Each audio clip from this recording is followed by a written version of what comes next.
Hey YouTube, what's up? My name is Amara Enibo and welcome to my channel. In today's video, we are talking about a topic that is near and dear to my heart, and that is product management.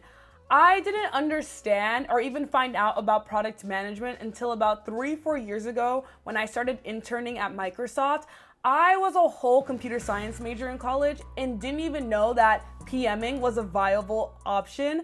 I am now a product manager at Microsoft for mixed reality, and I wanted to make this video because I feel like product management is like a black box.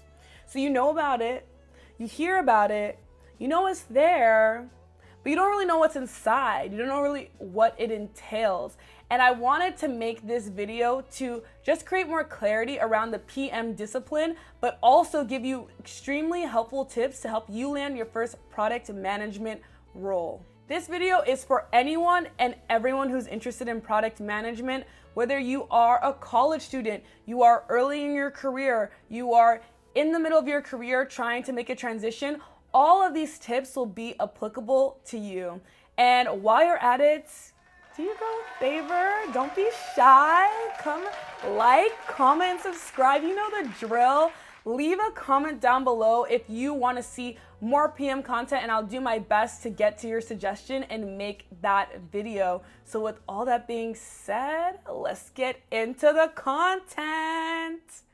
Before we get into tips to land your first PM role, I think it's really important to talk about what a PM is. And I often hear this phrase used to describe what a PM does. Disclaimer, it's not my favorite. And the phrase goes something like this: the PM is the CEO of the product. I cringe, I cry inside, because I don't think that is the most comprehensive version of what a PM does. I think there's a better analogy to describe exactly what a PM does. And the analogy that I like to use is that the PM is the conductor of the orchestra. So when you think of a conductor of an orchestra, it is their responsibility to communicate through gestures that are so transparent to the orchestra in order for the orchestra to play music to the audience. Let's take a step back. Let's decipher. Let's distill. Okay, so I'm gonna point out the correlation in this analogy of what a PM does and what a conductor does. So as a conductor, it's your responsibility to look at the music from the composer and then decipher and understand that music. Similar to what a PM does, it's the PM's job to understand customer signal from the business, and decipher that. The next part is that the conductor communicates to the orchestra the music they need to play through the gestures. So let's take a step back and analyze that from the PM's perspective.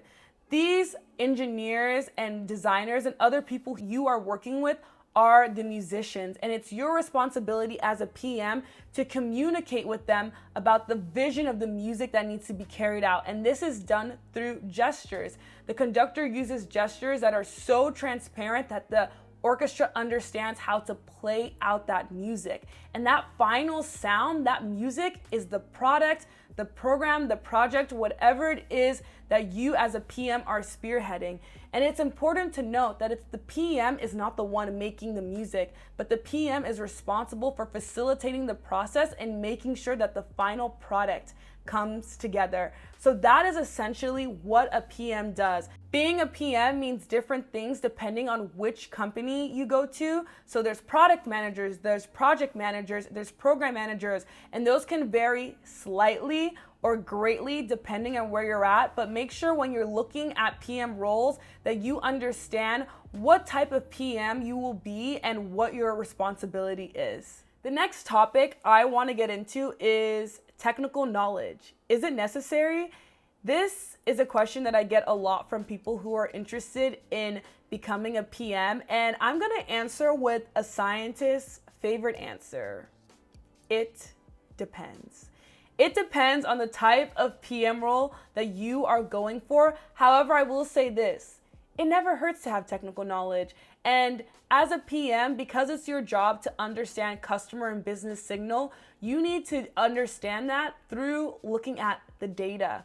And so what technical knowledge allows you to do is to pull from that data in order to validate your hypothesis and assumptions that you are making. Another reason I would recommend to strengthen your technical knowledge is the fact that you will be working with engineers who are very technical, and you want to be able to not only communicate to them your vision for the product, but also be able to understand what it is that they need from you and maybe struggles that are going on with their current technologies. And without technical knowledge, it's really difficult to do that. So I just don't think technical knowledge hurts in this case at all. I would definitely recommend learning some Python or SQL to learn how to do some queries and be able to pull data when you need it. And it also will help you communicate effectively with your engineers. Now, let's get into the reason why you're here, to get these tips on how to land your next PM role. I have received these tips from people who have worked in industry for years, from people at Google, Facebook, Microsoft, Venmo, a bunch of talented PMs, and these tips have served me so well and have helped me land other PM offers outside of Microsoft. So let's get started with tip number one. Tip number one, build something. Anything. And the reason why you want to be able to do this is because as a PM, your role is to build something from the ground up. And you want to be able to identify a problem and solve for it. And what better way to do that than by building your own product? Now, I'm not saying that you need to be the next Mark Zuckerberg, but I am saying that you need to think about a problem that you encounter on a daily basis, or you just notice within your life and you want to solve for it. This can be through the means of a digital product, a YouTube channel. It could be a physical product. It can be an app. Whatever it is in your life, identify a problem and solve for it. This will give you great experience to talk about in your interviews, and it will also help you to understand your pitfalls and blind spots when you are making products and be able to improve on those weaknesses and turn them into your strengths. Tip number two.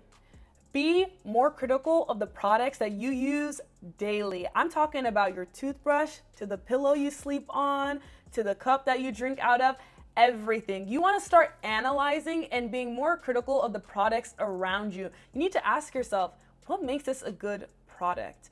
What makes this a bad product? How can this product be improved? If I were to use this product with different materials, what would it look like? You want to just start asking yourself so many questions about products, because as a PM, it is your job to take assumptions and validate those assumptions, right? But you only start with assumptions by questioning those things. By learning how to question the things around you, it'll make you understand what goes into a good product. Why do I love my Apple Watch so much? Why do I love Apple Pay? Why can't I stop listening to Spotify?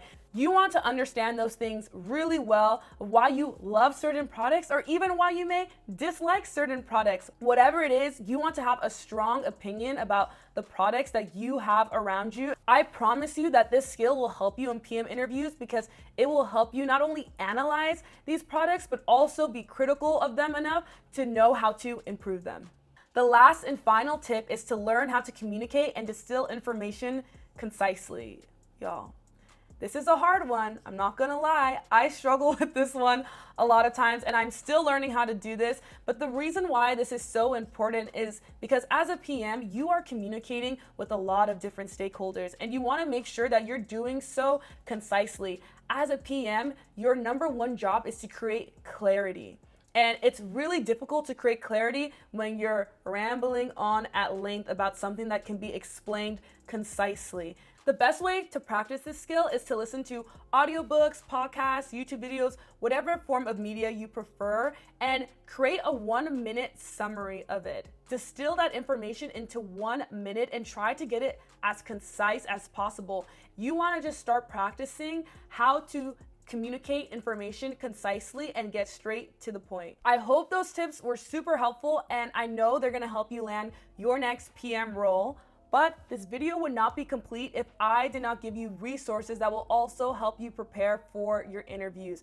I want to talk about some resources that helped me land my PM role at Microsoft and get other PM offers. So let's talk about number one. that is PM books. There are some great books out there about the PM discipline. I want to recommend two of them. Number one being Cracking the PM Interview. This is like a holy grail. Like those cracking the whatever type of books, holy grail in the tech industry. And it really goes through the methods that you should use in your PM interviews and how to answer certain types of questions. I think it's really helpful. Another book that I would totally recommend that I'm reading right now is called The Sacred Seven. And it's great because it talks about the 7 metrics that a PM should use to make good product decisions. And the reason why I love this book is because it uses a lot of case studies. I think oftentimes when people are preparing for PM interviews, they overlook case studies, but case studies are so important because they help you provide evidence to your point. So do not overlook case studies. Definitely check out those 2 books if you are interested in reading and learning more about the PM discipline. The next resource I would recommend is LinkedIn. LinkedIn is your best friend. It's your homie. Y'all are tight. Like, y'all are like this. Y'all are like this during this process because LinkedIn helps so much with career networking. And if you don't have a LinkedIn, I'm gonna need you to pause the video, open a tab, and go make a LinkedIn account because LinkedIn is so helpful with networking for career opportunities. And if you want to learn more about the PM discipline, what better way than to connect with other PMs? You can even cold message people and say, hey, I'm really interested in your career. I would love to learn more. Can I set up a 30-minute coffee chat for us? And really get to learn more about the PM discipline through actually hearing about it from someone in the industry. So I would definitely recommend utilize LinkedIn, utilize your LinkedIn network, and it's your homie. I'm telling you, this, you and LinkedIn, that's what it should be. The third and final resource that I believe everyone should check out are events and webinars online.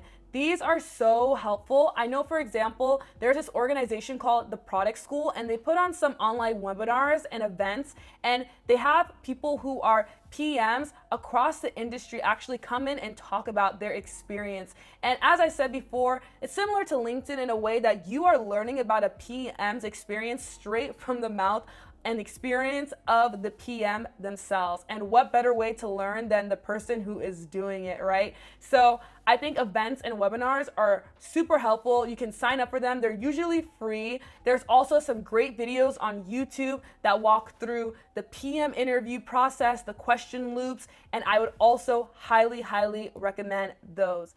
So with all of that being said, with all of that information out there, do with it as you wish. Go on, go get your PM job, go secure the bag. That's what we're here for. I am so glad that you watched this video. Thanks for sticking all the way through. I really appreciate your support. Reading the comments literally makes my day. And don't forget to, subscribe if you want to see more content.